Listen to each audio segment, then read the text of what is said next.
Assalamualaikum. Welcome to our first online video presentation na prepare ko. So, since marami pa tayong mga topics na hindi pa nako-cover and it's almost done, kasi late nga tayo nagsimula,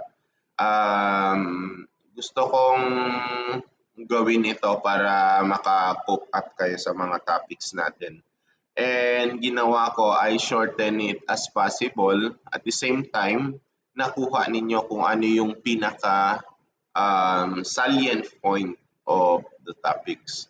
At the same time, while nanonood kayo nito, gusto ko kunin ninyo yung mga notebooks ninyo or yung mga notes ninyo kasi while nagdi-discuss ako, may emphasize akong mga words, gusto ko i-note ninyo yun. And at the same time, while nanonood kayo nito, please do not download it kasi pag pinanood nyo to via offline or pinanood nyo sa download nyo, ang mangyayari hindi kayo makakapag-comment below. So, hindi ko malalaman kung sino yung nanood, sino yung hindi. Okay? So, pag wala kayong comment sa comment below, ibig sabihin, dinownload nyo yan at pinanood nyo sa bahay or maybe kung saan man. Okay lang panoorin sa bahay. So long as while nanonood kayo nito, nasa YouTube area kayo kasi para pag sinabi ko you comment down below, you comment down below. Halimbawa ngayon, i-comment down nyo below yung name ninyo and kung ano yung date na napanood nyo to. Kasi yun yung date na isusulat ko dito sa index card ninyo. So ayan, again, welcome to our first online class na recorded siya. Okay, so last meetings and our previous meetings, we discussed more about learner-centered approach. This time around, tingnan naman natin ano yung cognition or the cognitive level ng mga bata and how does our brain works. So when we say cognition or the cognitive,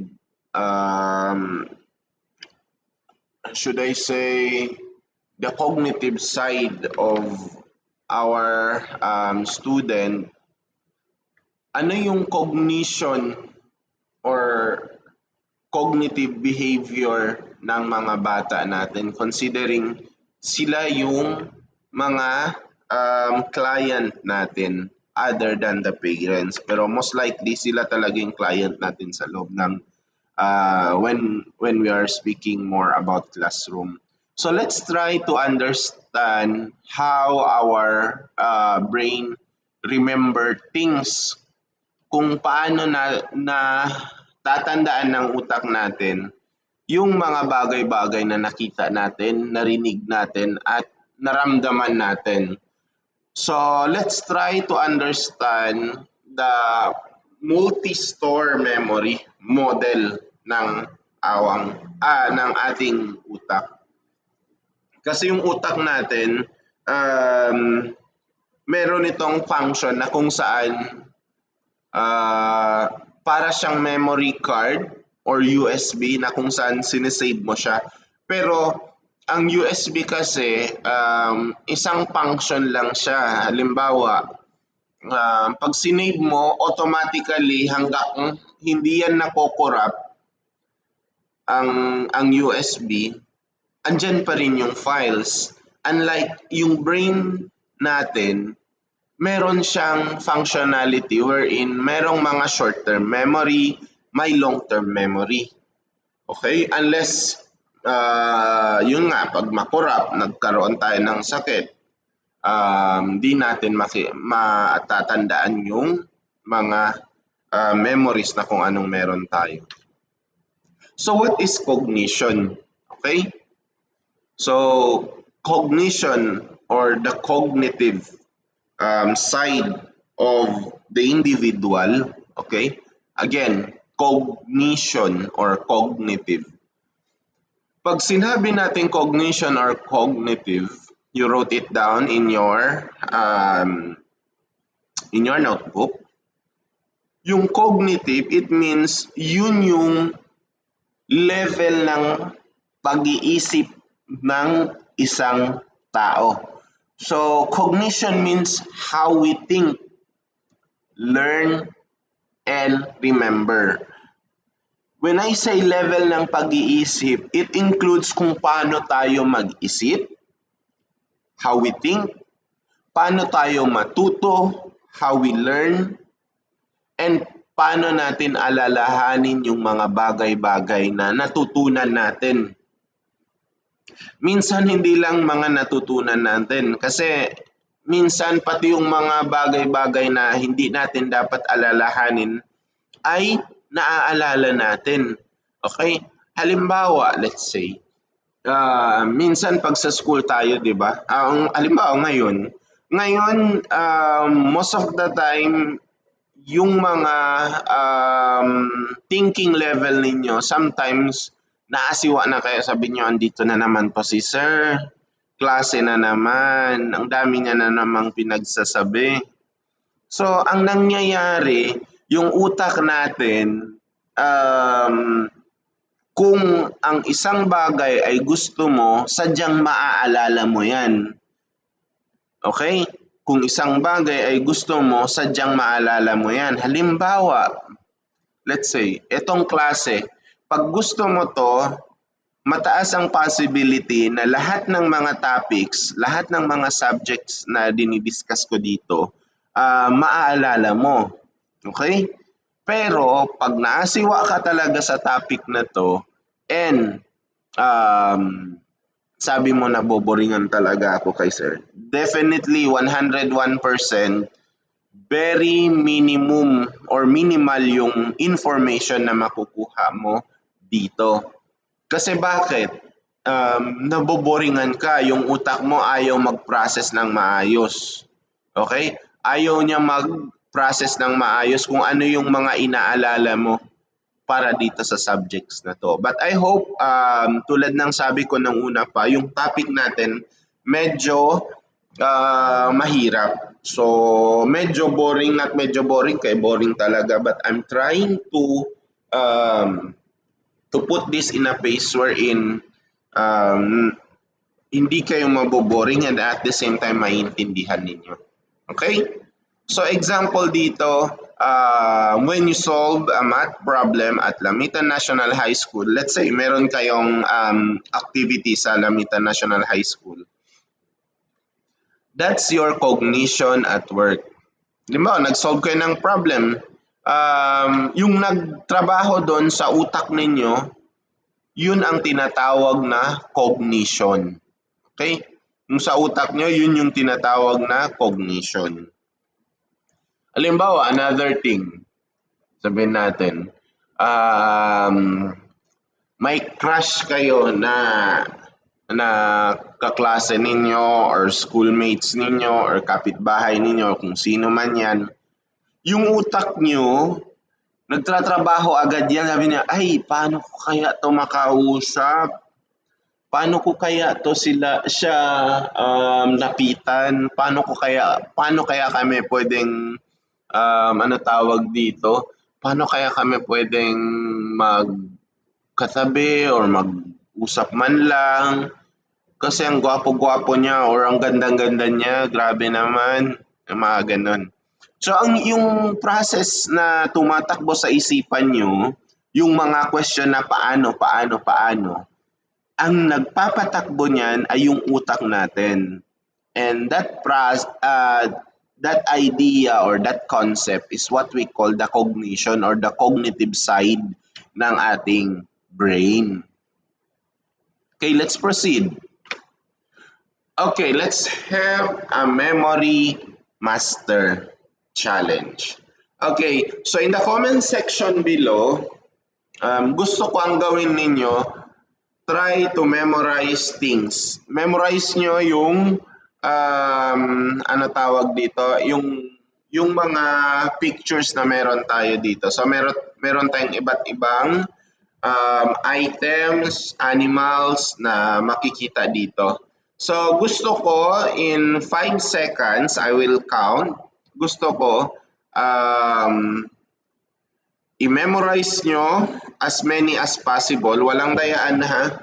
I-memorize nyo as many as possible kung ilan yung kaya nyong ma-memorize. Okay? So meron tayong bed, pork, meron tayong ano tawag dito? I think quilt ito, yung ano tawag dito, yung kumot or can be table cover. Okay, duck, bell, drum, and etc. etc. So in 5 seconds, pag flash ko nito, gusto ko mag-comment kayo below, pero wag magdaya ha. Wag nyo tingnan yung pictures. Tingnan nyo kung hanggang ilang items or pets kayong makikita na meron dito. And isulat nyo below, okay? In sequence order. Halimbawa, kung na-memory nyo, sabihin nyo bed, pork, tablecloth, duck, bell, drum, ring, pan, fish, lock, box, and Rubik's Cube. So, ganun. Yun yung nasulat nyo. Okay, ready? I will count in 5, 4, 3, 2, 1. Okay, so ayan. Down below, gusto ko malagay ninyo kung ano yung naalala nyo sa mga pictures na yun sa taas. Walang dadaya kasi it's okay. Gusto ko lang makita kung hanggang ngayon sino yung nag-comment ng kanilang answer. Para makita ko sinong naunang nag-comment, sino yung active, sino yung mga nag-comment na late na. Okay, yung mga 2 araw, 3 araw, tsaka nag-comment ng mga answers nila. Kasi 101% pinanood to sa bahay or offline. Okay, so yan, kung may answer kayo, very good. Tingnan ko lang kung ano yung mga answers ninyo. Okay, now, so nakita ninyo doon sa pictures ko, ilan ba yung naalala ninyo? Okay, so kung naalala ninyo more than 5, ibig sabihin, somehow, yung short-term memory, again, short-term memory, yun yung nag-work sa inyo ngayon. Short-term memory. Okay? So, masyado nang halata yung in-emphasize ko na word, short-term memory. Bale, since very minimal yung time na binigay ko sa inyo while nagdi-discuss ako, tapos nag-count ako ng 5 seconds, very minimal din yung maalala natin. Okay? But sometimes yung mga maiikli na time na nakita natin, yun din yung mga tumatatak. Halimbawa, in just a matter of 3 seconds, nakita ninyo kung paano namatay yung isang bata sa aksidente sa road. So merely 1 second lang yon or 2 seconds, let's say. So nakita ninyo yung aksidente na nag-happen sa daanan. Sometimes kahit maikli lang yung time, alalang-alala ninyo kung paano nabunggo, let's say, ng truck yung bata. Paano siya naipit, ano yung nawasak sa kanya, mga ganon. Okay? So, may mga bagay-bagay na kahit sa maikling panahon, natatandaan at natatandaan natin siya.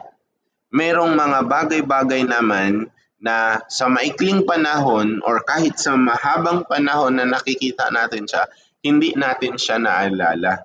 Okay, so halimbawa, ngayon, okay, let's say, okay, wag tayo mag-stick sa example. Let's say, naaalala nyo ba kung ano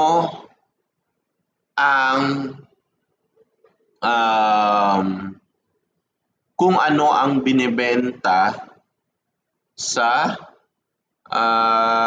baba ng ng school ninyo, kung ano-ano yung mga binebenta sa baba ng schools ninyo. Kasi 'di ba may mga tindahan doon, iba-iba, okay? You comment down below kung ano-ano yung mga binebenta sa baba ng schools ninyo, sa baba ng school ninyo. Tingnan natin kung hanggang saan yung naalala nyo. Kasi everyday nakikita nyo yan. Okay? Everyday nakikita nyo yan. So, ano-ano yung based sa memory na napipicture out ninyo sa mind ninyo, ano-ano yung mga nakita nyo dun. Okay? You comment down below yung mga memories na naalala nyo. As many as you can, okay? So, according to Atkinson and Shiffrin in the year 1968, they compare our brain to a computer. Okay? So, kanina, di ba, kinompare ko yung brain natin sa USB. Kasi nga, nagsisave. Way back then, sa 1968, wala pang USB. Meron tayong floppy disk. Hindi ako sure kung alam nyo yan, but then 101% hindi nyo na yan alam or even nakita. Kasi even sa time namin, nung high school pa ako, wala na ang floppy disk. So sinasabi dito parang computer, sabi na ni Atkinson and Shiffrin. Why? Kasi meron siyang input, process, output. Okay? So again, meron siyang input, process, output or the IPO. Kanina to galing kay Atkinson and Shiffrin. Okay? Gusto kong i-note niyo yan. According kay Atkinson and Shiffrin, ang utak daw natin or ang brain daw natin ay parang computer. Meron input, process, output. So, ano itong input, process, output? Okay, halimbawa, let's say, today, isa sa inyo, let's say, isa sa inyo nagmotor, papuntang, let's say, papuntang Tumakid, kung alam nyo bang Tumakid, I'm not sure. Okay? Isa sa inyo nagmotor papuntang Bulingan Falls. Okay, papuntang Bulingan Falls. So, nung pagpunta nyo sa Bulingan Falls, okay, hindi ko kasi memorize masyado yung daan. But then, just picture out na alam nyo yung papuntang Bulingan Falls. Yung first na daanan na papunta nyo na sa Bulingan Falls, medyo nag-ikot kayo. Okay? Medyo nag-ikot kayo. Dumaan kayo sa pinakamalayong daan papuntang Bulingan Falls. So yung input doon, yung idea or yung process na pumunta kayo doon sa Bulingan Falls na dumaan kayo sa pinakamalayong lugar. I'm not sure kung saan ito, pero halimbawa kung dito tayo lumabas sa may yung highway nga na papuntang ano to, papuntang Isabela. Kasi 'di ba pag papunta tayo ng Isabela, paglagpas lang natin yung Rose na building, meron doon papasok na hindi yun Rose. I'm not sure kung Rose ba yun. Basta you anticipate na lang na nung papunta kayo sa Bulingan Falls, yung nadaanan yung first na daan na dinaanan nyo ay masyadong malayo. Okay?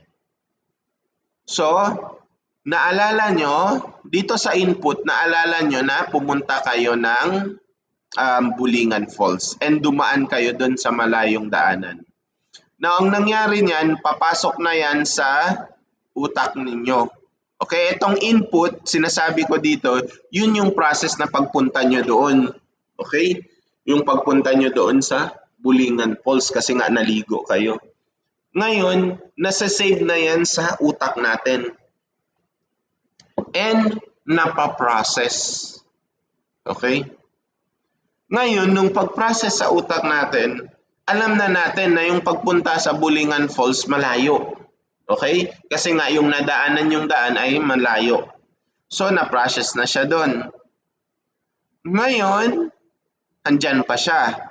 Okay? Ngayon, pumunta kayo ulit sa Bulingan Falls. Yung first na punta nyo, kayong magka-classmate. Pero second na punta nyo, ikaw na pati syota mo. So anong nangyari? Kasi nga syota mo, naghanap kayo ng daanan na hindi kayo makikita. So ang nangyari, naghanap kayo ng shortcut kasi it's a haram relationship. So nung una pumunta kayo kasamang mga kaklase ninyo. Second, pagpunta nyo, kasama ng syota nyo. So para hindi kayo makita, naghanap kayo ng ibang daanan. And nahanap nyo yung pinakamaikling daanan papuntang Bulingan Falls. So, yung process na yon, yung first kasi dito dumaan sa taas, yung process malayo. Yung second, yung process natin maikli na, malapit na. So ngayon, nag-process na yan sa utak natin. Okay? Now, nung nag-process yan sa utak natin, may nagtanong ng isang kaklase mo, sabi mo, saan nga yung paano nga yung daan papuntang Bulingan? Okay? Okay, or saan ba yung pinakamalapit papuntang Bulingan? So, sabi mo nga, tulad ng na-experience mo nung nag-date kayo ng syota mo, napatago, okay? So, ang ginawa mo, sinabi mo sa kanya yung pinakamaikli na daan or shortcut na papunta doon. So yung output, yung tinuro mo sa kanya, yun yung output. Yun yung output. Okay? So again, yung input, yan yung mga experience na na-experience mo. Halimbawa yung pagpunta nga sa sa Bulingan Falls. Yung process dyan, nasa-save yung mga information. Tapos once na-save na yan sa utak nyo, naghahalo-halo na yan at hinahanap nyo yung pinaka-the best na option. Halimbawa, yung first pagpunta nyo malayo. Yung second na pagpunta nyo malapit. Now, next time around, kung pupunta kayo, syempre hindi nyo nadadaanan yung malayo. Dadaanan mo na yung malapit. So yung utak ninyo, pre-na-process niya yung information na galing sa pagpunta nyo nung first, tapos na-process niya, hanggang doon sa pagpunta nyo ng second, tapos pre-process niya ulit. Tapos nung gusto nyong pumunta ulit doon ng mga kaklase mo or nag-suggest ka sa friend mo, ito yung pinakamalapit na daan. Yun yung naging output. Okay? So another example, let's say, sa pagluluto naman, let's say, nagluto ka, okay? Nagluto ka ng mie goreng, okay? Typical na mie goreng. Yung first na experience mo, nagluto ka ng mie goreng, nilagay mo bawang, sibuyas, okay? Oil, yan yung mga kinakailangan mo. Toyo or pekat, yung toyo na maitim. What else? Siyempre, yung udang, okay? And everything na gusto mong ilagay. Okay? Now, nung pagkaluto mo, naluto na, na-process na kasi yung input yung mga ingredients. Yung process dito kung paano mo siya lutuin na naman, paano mo niluto, pati yung ano-ano yung mga ingredients. Tapos yung output niya ay mie goreng. Diba? Okay. Ngayon, nagluto ka ng fried rice. Okay, nagluto ka ng fried rice. Same lang lahat ng information. Sabi mo, parang the same lang ata yun sa mie goreng. Ang kinaibahan niya lang, walang tubig na nilalagay. So, pareho lahat ng ingredients except sa tubig, except sa toyo, except sa udang. Ang gagamitin mo ay rice. Ngayon, yung dalawang experience na yun, na-process yun. Na-process. Ngayon, every time na magluluto ka ng something na hindi mo alam tapos gusto mong mag-explore, ang gagamitin mo lang yung bawang, sibuyas, oil, okay? Kasi alam na yun ng utak mo. Tapos halimbawa, sabihin natin gagawa ka ng kare-kare. So ilalagay mo automatic na, mapupull out na ng information ng utak mo na merong bawang, may sibuyas, may oil, maggigisa ka. Ang kinaibahan lang, naglagay ka ng curry powder, naglagay ka ng coconut milk. Okay? So yun yung sinasabi ni Atkinson, yung input, process, output. Okay?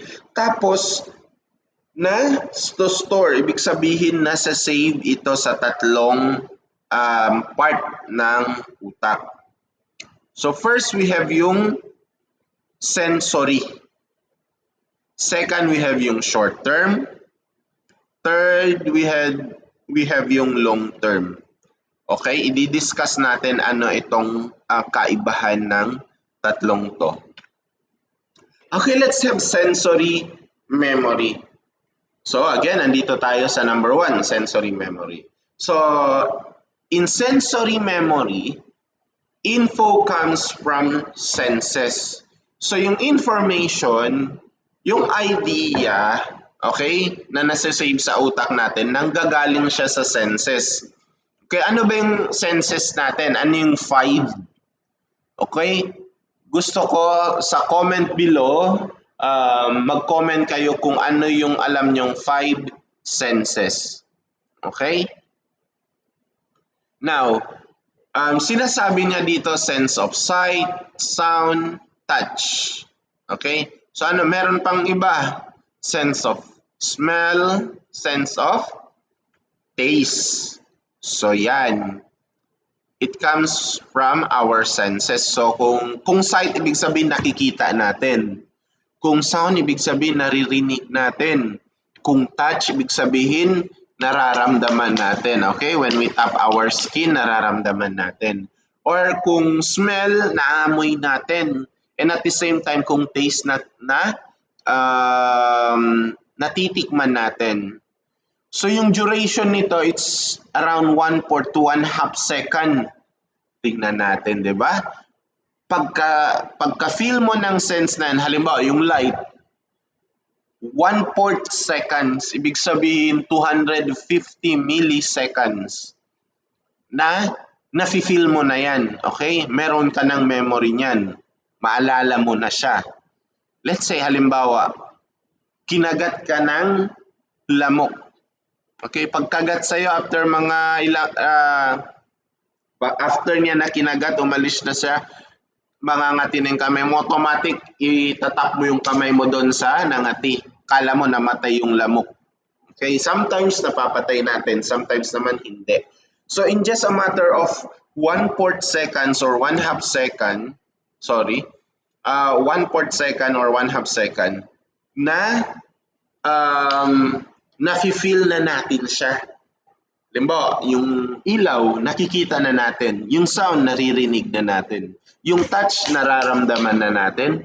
Kung taste, natitikman na natin. And kung smell naman ay naamoy na natin. So halimbawa dito, smelling food from Lamitan Carinderia before noticing it. Sometimes kasi, halimbawa kami ni Sir Dan last time, nung gabi, bumili kami ng barbecue. Ang nangyari, malayo pa, naamoy ko na yung amoy ng barbecue. Tapos, pagtingin ko sa surroundings, nakikita ko may usok na. Okay? So sabi ko kay Dan, parang may naamoy na akong barbecue, may nakikita na akong usok, pero wala akong nakikitang tindahan. Okay? So sabi niya, dyan sir, sa likod. So pag takbo namin, kasi nakamotor kami, tinuro niya na sa akin, yun sir, sabi ko, dito. So, di ba, before pa tayo dumating doon sa area, naamoy at nakita na natin, naamoy ko na yung amoy ng barbecue and nakita ko na yung usok. So, ang tawag dyan ay sensory memory. Okay, halimbawa, pinalo ka ng nanay mo, okay, that's a sense of touch. Sa sobrang palo sa'yo, nakaihi ka, nakaigit ka, okay? Sa bahasa pa ng sug, nakalimog ka. Okay?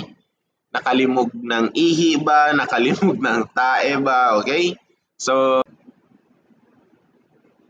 yun nga, nakat yung video, continue ko lang dito. Yun nga, halimbawa, pinalo ka ng nanay mo, ang nangyari, sa sobrang palo sa'yo, nakaihi ka, nakatae ka, okay, sobrang iyak mo, takot na takot ka. So yung senses na yun, yung memory na yun, hindi yun makakalimutan agad or sometimes hanggang pagtanda mo, alalang-alala mo yan. Kung tingnan mo, tanungin mo yung mga nanay natin, tanungin nyo yung mga nanay ninyo, na sabi nyo, napalo ba kayo ni lolo, ni lola? Alam mo anong sinasabi nila? Sobrang takot kami kay lolo nyo or sobrang takot kami kay lola nyo. Kasi iba yan pag namamalo, di ba? So, ang tawag dyan ay sensory memory. Okay? Ano-ano yung mga memory na nasa-sense ninyo na hindi nyo yan makakalimutan. Okay? Sometimes, meron din dito yung sense of feel. Although hindi siya na-touch, pero sense of feelings. Halimbawa, binigyan ka ng crush mo ng, let's say, ng papel. Tapos kilig na kilig ka, halos maihing-ihi ka na sa sobrang kilig. Okay? So, another sense din yun, although hindi siya under sa touch, kasi hindi ka naman hinawakan.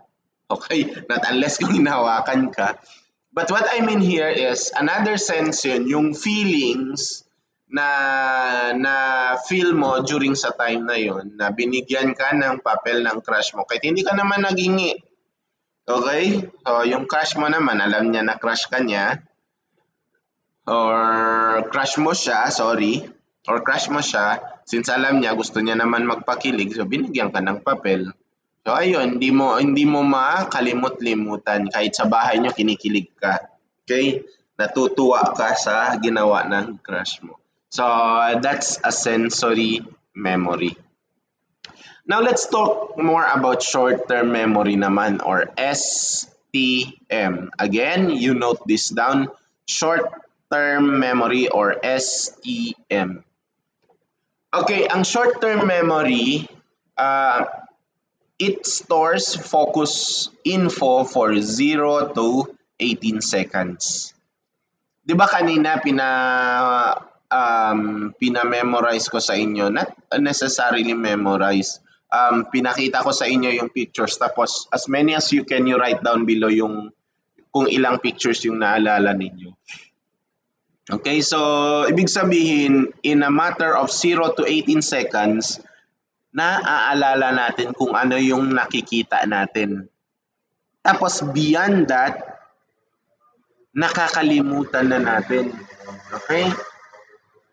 So more or less, out of 7, more or less 2 or 3 items lang yung naalala natin minsan. Pag ibig sabihin, pag naalala mo lahat, okay? Pag naalala mo lahat ng correct pattern or correct sequence, ibig sabihin maganda yung memory mo. In this case, pag short-term memory yung sinasabi natin, ito yung mga memory na naalala natin yung mga limited or minimal information but not all. Okay? So mainly, ang short-term memory na nakukuha talaga yan sa auditory. When we say auditory, ibig sabihin nakukuha yan through listening or audio. Okay? So halimbawa, let's say,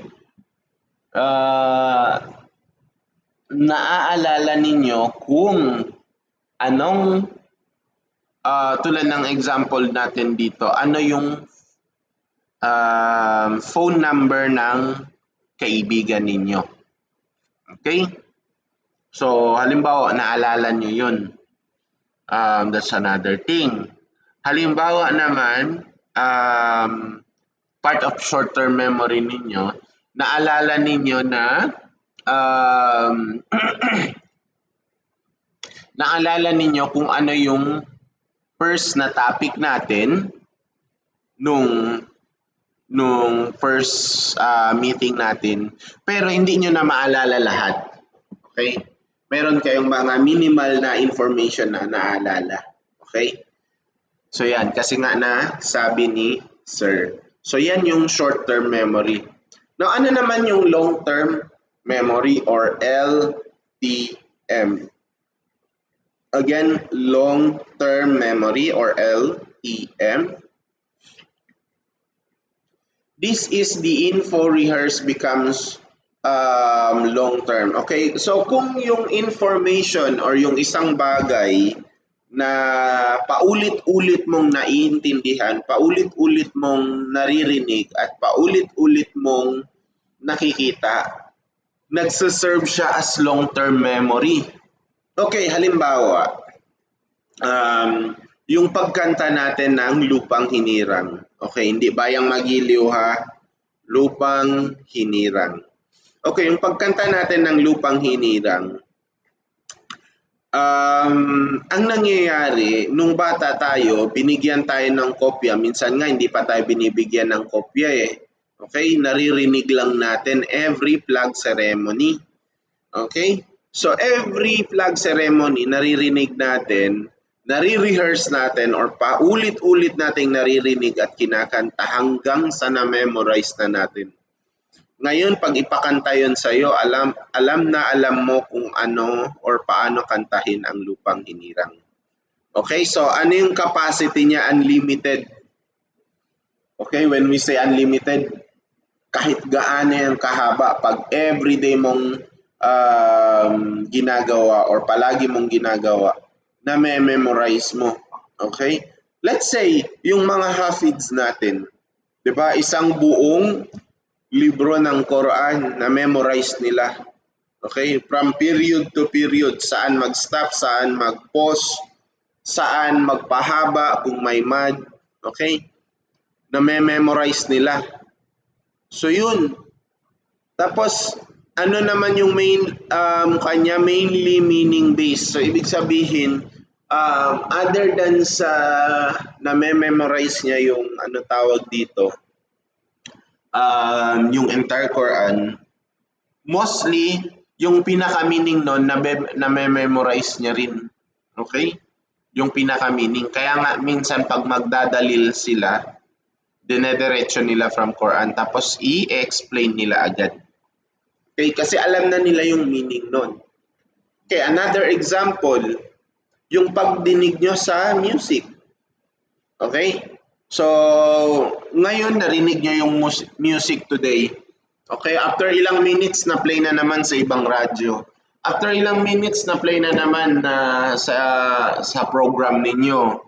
Okay, after ilang minutes na play na naman ng kasama ninyo kasi sobrang sikat yung kanta. Ngayon, paulit-ulit siyang pinaplay hanggang sa ma-memorize nyo na. So, ganyan ang long-term memory. Na paano ba yung flow ng information? So, eto makikita natin kung paano yung flow. Pag sinabi natin flow, paano pumapasok yung information sa utak natin, papasok sa memory natin, okay? So, pag sinabi nating sensory memory, first, galing siya sa experience ng senses natin. Tulad ng sabi ko kanina, kung sense of touch, sense of sight, yung mata, nakita ninyo, sense of nose, or sense of smell, or yung nose ninyo, naamoy ninyo, sense of taste, yung dila ninyo, or sense of auditory or hearing, yung tenga ninyo. Okay? Pag once nafe-feel nyo yan, tapos pumasok yan sa inyo, ang definitely, ang pasok niyan through sensory memory. Okay? So, sa short term naman, if may mga nakita kayong mga something na nasa daan, halimbawa, dumaan kayo bigla, tapos may nakita kayong house for sale, tapos andon yung contact number, andon yung price, andon yung kung sino yung may-ari, gaano kalaki, okay? So, ano pa, saan yung address, ano yung kulay ng bahay, pagdaan nyo, nakamotor kayo, okay? Tapos pagdaan ninyo, nakita nyo yun. Pagdating nyo sa bahay, pag short term to ha, pinag-usapan natin. Pagdaan nyo sa isang area, may nakita kayong house for sale, andun lahat ng information, yung name ng may-ari, gaano kalaki, yung bahay, kailan pinatayo, anong kulay ng bahay, lahat-lahat andun yung information. Pero pagdating nyo sa bahay, nung sinabi nyo na sa nanay nyo, Nay, may house for sale doon, house and lot for sale doon. Tanong ng nanay mo, magkano? So sabi mo, meron yan, di ako sure ma kung 1.5 ba yun or 1.8 ba yun. Sabi ng nanay mo, okay. Saan parte? So kung sinabing saan parte, maalala mo kasi nga nakamotor kayo nun. So sabi mo, doon parte sa may Sengal. Tapos, gaano kalaki ang area? Sabi mo, hindi ko na makita. Parang nasa 200 ata yun. So hindi ka na sure. Pero nakita mo yun. Tapos, sabi niya, ano yung kulay ng bahay doon? So naalala mo, sabi mo red. Red yung bahay. Yung malapit sa tindahan, magbigay ka pa ng iba-ibang description. Sabi mo yung pag liko mo pa lang ng galing ka Sengal, palabas ka ng highway, pag lagpas mo ng school, merong isang bahay doon na red ang kulay, yun, meron doon house for sale. So, ibig sabihin, naalala mo yung ibang details, naalala mo yung may house for sale doon, may red doon, sure ka, tapos may mga contact number pero hindi mo na naalala. Yung naalala mo yung mga details lang na naalala ng utak mo. So we call that as short-term memory. Ang long-term memory naman, halimbawa, everyday, let's say everyday dumadaan ka talaga doon.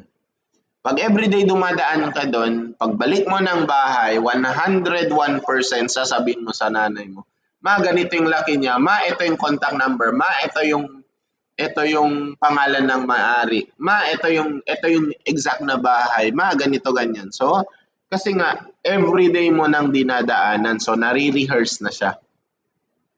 Ibig sabihin, masasave na siya sa long-term memory ninyo. Otherwise, makakalimutan siya. So, yung iba doon na hindi nyo naalala, count as limot na yon. Halimbawa, yung mga utang ninyo na hindi nyo maalala-alala talaga na may utang pala kayo, or kung hindi man kayo, yung mga kakilala ninyo na naghiram sa inyo pero hindi nyo na maalala, may hiniram pala.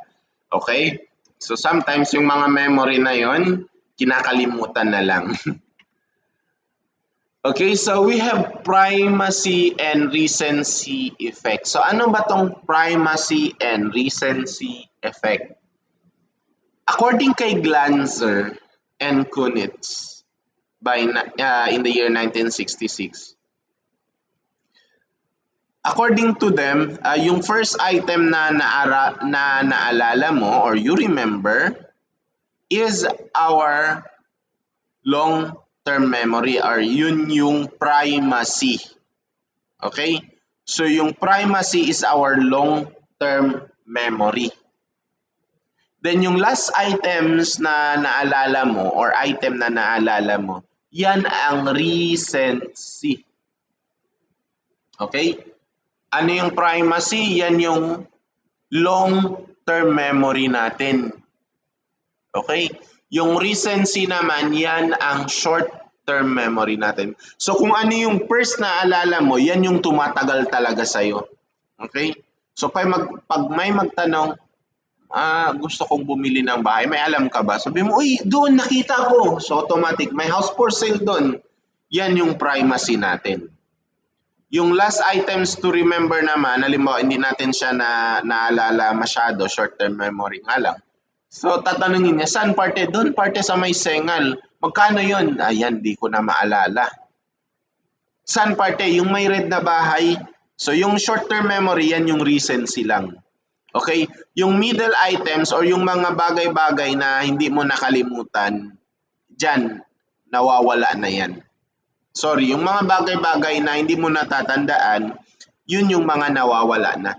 So most of the time, yung naalala natin ay yung pinaka-first or pinaka-first na information na naalala natin ay yung pinakauna, at yung last na thing na naalala natin ay yung pinaka-huli naman, which is yung last short-term memory natin. Halimbawa kanina doon sa picture sa taas, yung mga dots and everything, yung pinaka-first hindi nyo yan makalimutan. Okay? Hindi nyo makalimutan yung una. Merong bed, okay? So, merong baboy, may pork, tapos may table cover, then mayroong duck. Pero yung pinakababa nun, hindi nyo na maalala kasi anong tawag doon, yun yung short-term memory natin. Kasi recency lang yun. That's primacy and recency effect. Okay, dito, you recall the first and last announcement in the morning flag ceremony. So, nag-announce yung ano tawag dito, yung teacher during flag ceremony, yung first na announcement niya, alalang-alala ninyo. And yung last na sinabi niya. Pero yung gitna, sabi niya, hindi ko alam kailan nga yun sabi ni ma'am. Pero basta alam ko, sinabi ni ma'am na meron tayong field trip. Tapos yung pinaka-last, kailangan natin mag-submit ng waiver galing sa parents natin. Pero kung kailan ang field trip natin, ganito, ganyan, di na namin maalala. Okay? Basta ang alam ko, may field trip tayo and kailangan natin ng waiver yun. Yun, naalala natin yun. So we have different types of long-term memory. So we have yung episodic, which is events. Let's say, every June, meron tayong lami-lamihan sa lamitan. Semantic, ibig sabihin facts. Basilan is part of BARM unless yung Isabela. Okay? So Basilan is part of BARM. So, and at the same time, procedural or yung mga skills na meron tayo. Halimbawa, yung mga weaving yakan yung mayakan weaving natin, yung tenon cloth. Okay? So, pag episodic, ibig sabihin, types of long-term memory, we have three. Again, episodic, semantic, and procedural. Pag sinabi nating episodic, yan yung mga bagay-bagay na every now and then ginagawa natin. Halimbawa, yung events, under events, every June, alam na natin na may lami-lamihan. Every December 25, alam na natin mayroong Christmas. And every January 1 or midnight of December 31, merong New Year. Pero, walang nakalagay na kung halimbawa, let's say sa Muslim calendar naman, walang nakaspecific na date kung kailan ang Eid. Diba? So sometimes ang Eid, like yung last kan natin, ang Eid was March. Pero yung previous year, yung Eid was April, and another previous year, yung Eid was May. So ganun, hindi siya specific. But then yung mga events na specific tulad ng lami-lamihan, alam natin na masasave talaga yan sa memory natin. Okay? So under long-term memory, yung episodic, we have yung events. Under semantic naman, yan yung mga facts. So Basilan is part of BARM. So, not unless yung Isabela. Okay, ano pa yung mga facts na alam natin? Okay, let's say, ano pa ba? Let's say, ako mismo nag-aalala kung ano yung semantic facts na or under facts na gusto kong ibigay na example sa inyo para hindi nyo makalimutan. It's a fact also na nag-aral kayo and graduate kayo. Let's say graduate nyo na. Ano tayo yung 25? Okay. Nag-graduate kayo ng year 2027. It's also a fact. Okay? So when we say naman procedural, ito yung mga bagay-bagay na may process, may procedure. Okay, tulad ng skills. Halimbawa, yung paggawa ng tenon cloth. Kasi according sa mga masters natin, walang pattern yung tenon cloth. Kaya siya napaka-intricate. Depende yan sa pattern na naiisip ng weaver. So kung ano yung pattern. Sometimes sila lang yung merong pattern na yun. Okay?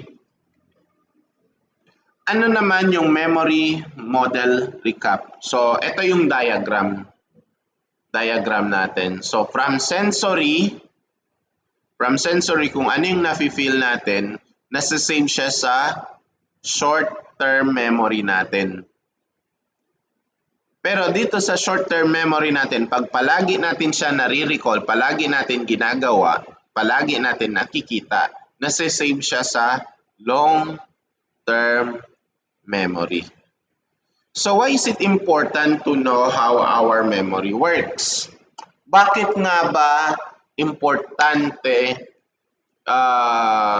na malaman natin kung paano tumatakbo yung utak natin? Okay, can you give your answer down in the comment section below? Bakit nga ba importante na alam natin kung paano nagtatrabaho yung utak natin?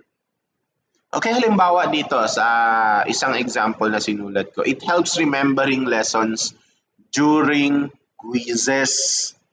Kasi yung mga quiz natin, pagdating sa quiz, naghahalongkat ng information yung utak natin. Okay, once naghalongkat yan ng information, naalala mo kung ano yung magiging sagot mo sa mga quizzes natin, di ba? So, yun. Okay, you comment down below kung ano yung reason kung bakit importante na malaman natin paano nagtatrabaho yung utak natin. Okay? So, why is this matter, or why the information of the process of your brain work matters in our school? So, bakit nga ba siya importante sa eskwelahan? Okay? So, sinasabi dito, bakit siya importante? Siyempre, nasa school ka, ang process mo is to learn. Okay? Ang process mo is to learn. So, ang pinaka-main goal mo dyan ay matuto. Okay? So, pag gusto mong matuto, pwede mong gawin itong mga to. So, you can study smarter. Okay? So, you can study smarter. Pwedeng in a way of repetition. Ibig sabihin, paulit-ulit mong basahin, paulit-ulit mong tingnan, paulit-ulit mong intindihin. Pag palagi mo yung ginagawa, magkakaroon ka ng better memory. Ibig sabihin, long-term memory. And at the same time, nagkakaroon ka rin ng mga meaningful connections. Okay, so halimbawa, yung isang bagay na naintindihan mo, itong topic na to naintindihan mo, in-explain mo sa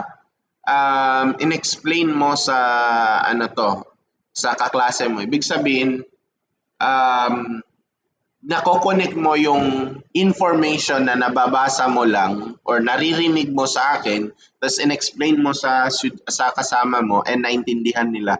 Ibig sabihin, na-connect mo yung dots na from explanation ni sir papunta doon sa kaklase mo. Okay, nagkakaroon siya ng connection. Example dito, using of yakan terms to remember Arabic lesson, which is yung isang example natin, dunya. Okay, so actually ang yakan term na ang dunya is not a yakan term, it's an Arabic, but then ginagamit na natin sa term na yakan, even tausug, I think even other groups are using also the same dunya. Okay, so ginagamit natin yung information, let's say yung yakan term na to na dunya, which is alam naman natin na meron sa Arabic. So, let's say, pag pinaspell ka ng dunya, memorize mo na. Okay? Ganito yung pag-spell ng dunya sa Arabic. Okay? Or pag nababasa mo yung dunya, automatic maalala mo agad. Halimbawa, nagbabasa ka ng Quran, makita mo fid dunya wal akhirah. So, automatic na yun. Pag makita mo dunya, mag-anticipate ka agad, wal-akhira agad yung next. Okay? So this is how to improve your memory. First, you pay attention in our classes, 'di ba? Yan, mag-pay attention kayo. Huwag kayong mananaginip while nasa klase ko kayo. Okay? Don't do daydreaming. Second, repeat or review the notes. Okay? Paulit-ulitin yung, alimbawa, itong klase natin, paulit-ulitin yung pakinggan.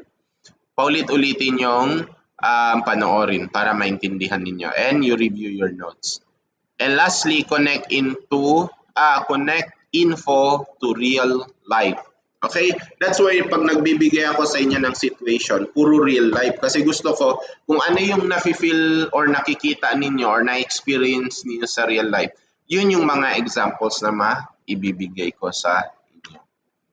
So I think doon na nag-e-end yung topic natin.